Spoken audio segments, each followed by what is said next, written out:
If you've ever read a Viking saga closely, really closely, you may have noticed something strange that never quite gets explained.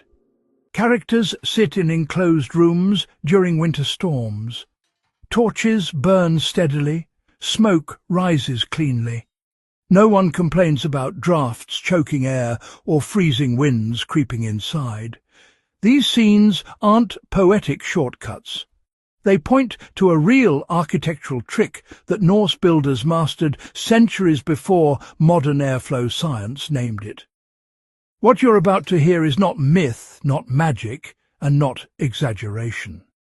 It's a practical, repeatable method of creating a nearly windless interior space using only wood, stone, and an understanding of air behavior that, honestly, modern survivalists can still apply today.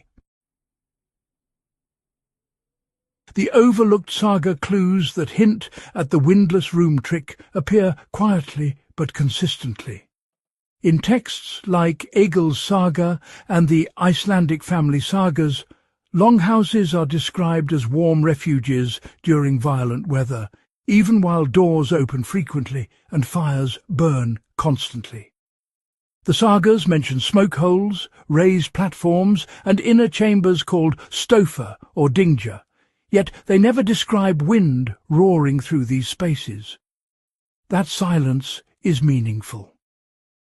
In an age when most structures leaked air badly, Norse homes did not. Archaeological reconstructions at Borg, Lens-aux-Meadows and Reykholt confirm what the sagas imply. Viking builders designed airflow paths deliberately, not accidentally. The core of the windless room trick relies on pressure balance rather than sealing everything shut.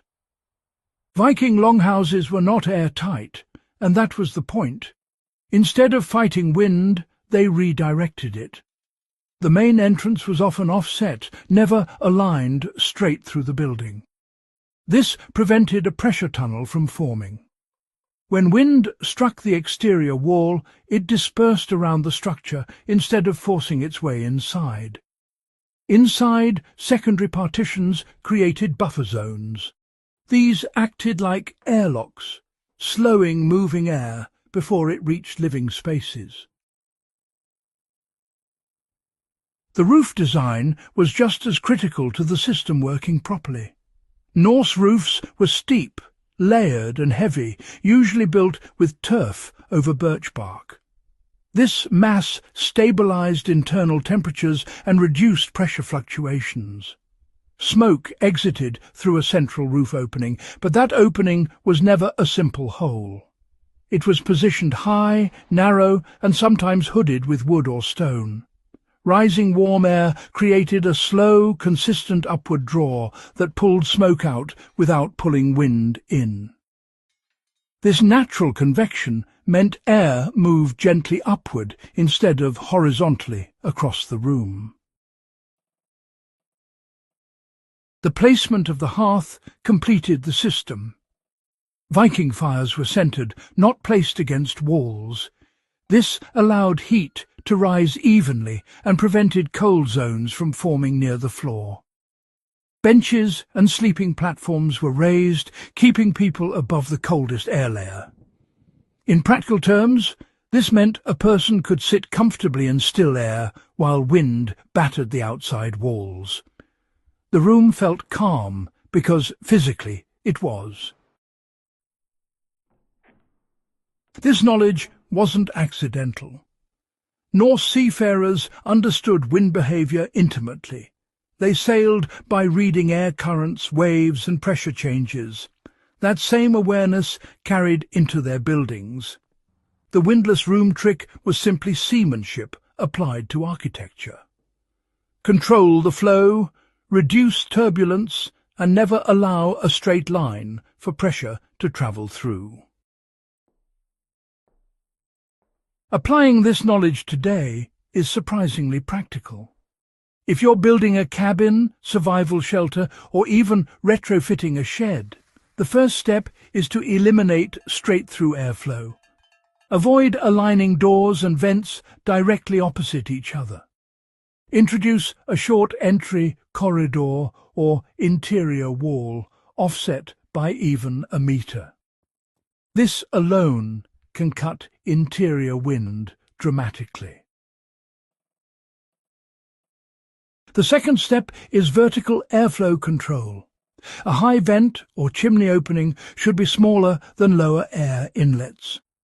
This encourages slow upward movement rather than drafts. If using a stove or fire, position it centrally when possible and allow heat to rise naturally. Raised sleeping or sitting platforms will keep occupants in the most stable air layer, just as the Vikings did. The third step is adding mass to stabilize pressure. Turf roofs worked because they were heavy, but, modern equivalents can include layered insulation, earth bags, or even stacked timber. The goal is not air tightness, but resistance to sudden pressure change. When wind hits the exterior, the structure should absorb and diffuse it, not transmit it inward. What makes this trick enduring is that it requires no modern technology. No fans, no membranes, no powered ventilation. It works because it aligns with how air actually behaves. That's why it survived in oral tradition and architecture long after the Vikings themselves were gone. It also explains why reconstructed Norse houses today feel uncannily calm inside, even in harsh weather. This is not a forgotten curiosity. It is a usable system. It belongs as much in modern survival planning as it did in medieval Scandinavia.